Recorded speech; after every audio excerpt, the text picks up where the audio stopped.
But at the edge, what will happen? It has to be non-uniform distribution. Because of non-uniform distribution, the field here will not be uniform. So it has to be the fringe effect. Due to fringe effect, it will come like this, the field. And the electrostatic field should be such that it should terminate and originate normally, that I'm unable to show clearly in the diagram, that you have to understand. So this will be the fringing effect, what we can call. The field will, some part of field will pop out from the plate. And what about here, non-uniform? Here in this region, it is uniform. Any reason? Because here the charge distribution will be more. If you look at the charge, surface charge density at this point and this point, at this point, it will be more than this particular point because of the edge effect. So why it will, this is called like a fringing effect. Fringing means it will spill out. The field will spill out from the plates of capacitor. So this will be non-uniform. There's a very, very important part before entering into the topic. There's a E bar, you write it. What is E bar? Still, I'll carry on the same way. Here sigma, charge density here minus sigma. And what is sigma equal to? Q by the charge here plus Q minus Q. There's no problem. So like then all the things go wrong. We are doing ourselves, we are doing problem only in this region.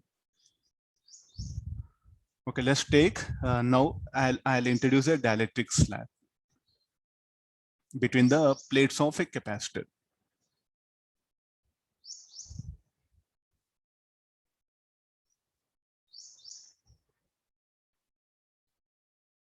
Anything will happen to that dielectric slab because of some length is what pushed into the plates of capacitor.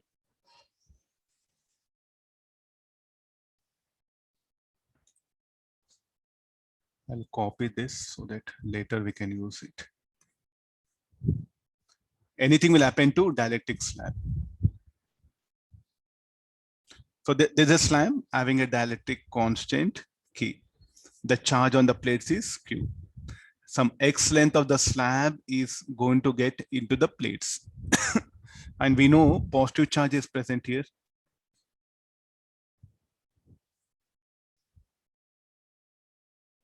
This is a negative charge. Now this charge on the capacitor, what it does, it is going to induce charge. This positive charge will induce. How it will induce? Will it induce only here? No, it's going to induce in this region.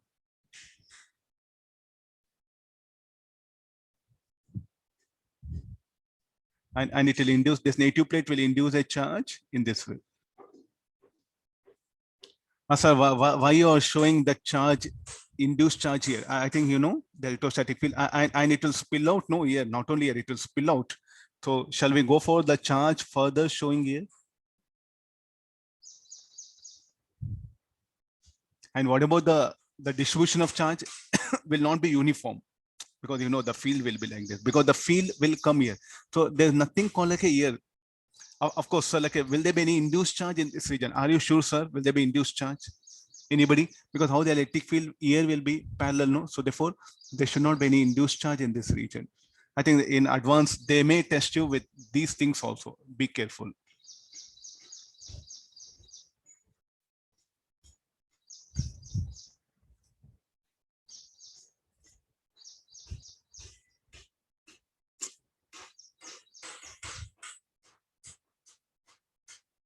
I must not show any charge in this region. So why? Because how the electric field will be horizontal, no?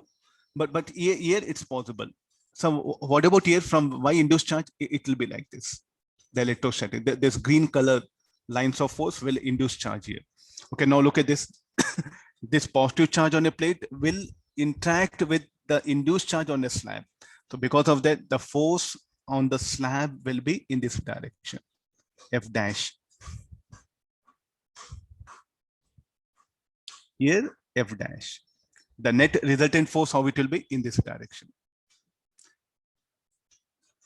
So the net force on the slab in what direction? It will be vertically down. And now I'm interested to calculate this force. And what is this? This isolated charge capacitor, no? what we are discussing is isolated charged capacitor. Any conditions, I want that force of interaction. Some x length of dielectric slab is there. Let L be this. It's a square plate. It's a square plate. They will have. So they're like a two capacitors are there, no? So shall we break up into these two capacitors? This will become one capacitor. There's another cap. Immediately, please do take help of the all small concepts what you know. Okay, there's an air field, this one, and these two capacitors, how they are. This is x length. The separation between the plates is d. Here, L minus x d. So what is the total capacitance? This will call C1, C2. They are series or parallel. They are parallel, so the effective capacitance is given by C is equal to C1 plus C2. We'll find out that and we'll see. What was our condition? We have to calculate that force F. So I'll start with this one. What is C1? K epsilon naught L into X. Yeah, L into X by D. Then epsilon naught L into L minus X into D. So this is the expression for capacitance.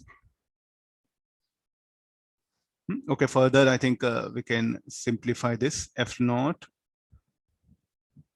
L square D.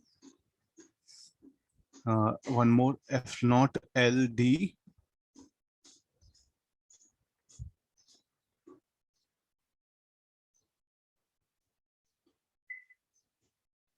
Check it once, equation Kx minus this one. Yeah.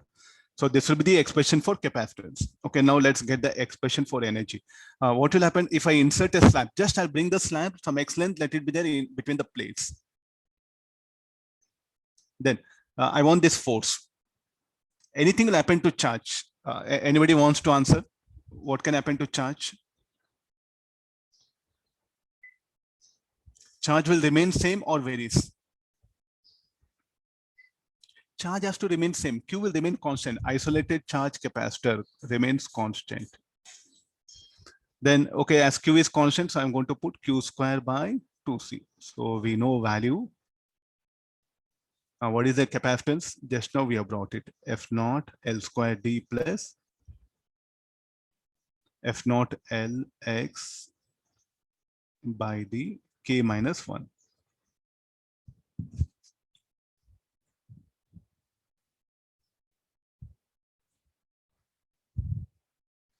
Now, if I know potential G, I'll differentiate this. I'll get the force. So F equal to minus du by dx. If I differentiate, now look at the force. Will it be a function of X? Will it be independent of X? Definitely X is there in the denominator. So the force acting will be a function of X. F depends on X. So what these plates will do, it will exert attractive force on the slab. It will drag that slab into the plates. You just place the slab, the plates will attract the slab. So because of that, the slab will accelerate into the plates. I may ask you, what is the maximum kinetic energy of the slab? I think you should take help of your kinematics. You know, if differentiate this, you'll get the force and a variable force is acting, and you go back to kinematics, variable accelerated motion, you can calculate the maximum kinetic energy of the slab.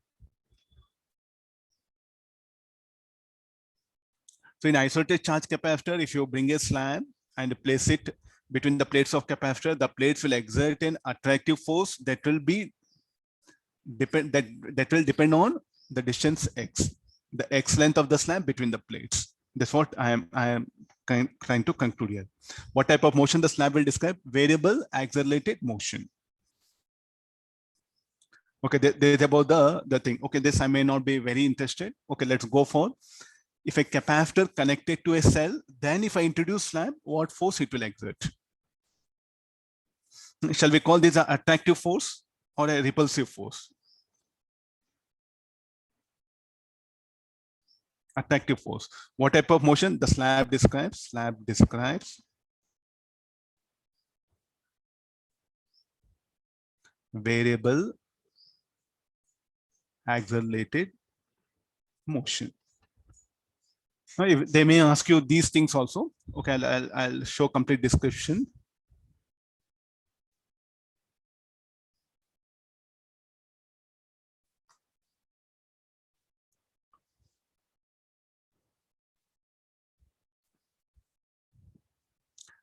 Okay, I'll scroll down. I'll go for the next topic. No, the same thing.